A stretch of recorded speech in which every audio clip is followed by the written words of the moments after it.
the vividness of it, even the rendition of even color or perception or auditory perception, a clairaudient perception or a visual, a clairvoyant perception in your dream. It's different to any particular dream where you'd have a crazy dream and you wake up and you kind of go, "Wow, that was crazy." I was in a boat in a storm, and it doesn't really. You remember it. It's not as touch. It doesn't really touch you as much. It's just you find it's a crazy dream, and maybe you feel immersed in it. But the visitation dream is something quite unique. In fact, actually, there was an article that I read recently.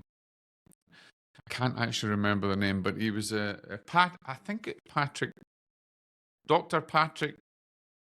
I'm going to say McNamara, but I might be totally wrong. It could be McNara or something, but I don't remember. I read an article where he was quite skeptical, actually, I think. You know, he had a more or less a material outlook to life. And he had mentioned that his mum and dad had gone 10 years previous, but he had this dream. And the dream was so real, and it was different to anything he'd ever experienced. It was like he was totally immersed, it was there, and it was real, and it felt objective. It felt so real to him that it was different to anything else. And there's a power in that. That was a visitation dream. There's reasons that we're going to go into these kind of dream states, but that's really the potential. That's really the difference. There's a potential in a visitation dream for many different things, but it's completely unique to what you would experience normally in your dream state, even in a daydream. Or, you know, you daydream, you can be sitting. I remember I was at school, I would daydream. I mean, God, I would sit and kind of daydream away. And you kind of clairvoyantly see things, or you feel things, and your mind wanders, your imagination goes. But when you have a visitation dream from a loved one on the other side, it is so powerful, it's so strong. And there's a discerning presence. There's a presence in you, and you're able to discern that. You're able to feel that. And it's completely unique to any other experience. So let's talk about why would our loved ones come through in our dreams, right?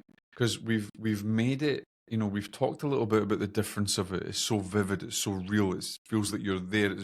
Feels very objective and not really subjective. It feels like your spirit has really left and you've met your loved one there, or they've come through. Well, there's many different reasons that it will happen. And a loved one who's coming through, they want to communicate with you to let you know that they're okay, right? They want to communicate with you to let you know they're on the other side, and maybe they passed through an accident, but they look vibrant and they look young and they look healthy, and you know they're letting you know that life continues on the other side. So they can come through to give you a message, to let you know that things are okay, that you don't have to worry, that they've passed on and they're safe. And that can bring a level of comfort.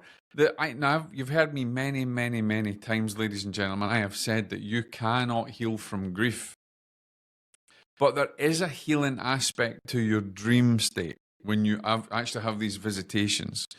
Or I do perceive that we can heal aspects of our mind that are imbalanced because of trauma that we're suffering through, maybe the grief journey. We can't heal through grief because we have to integrate it, but we can heal aspects of our mind that are imbalanced, or what I like to term is rather not healing the mind, but bringing balance and harmony back to that which is out of balance. Okay?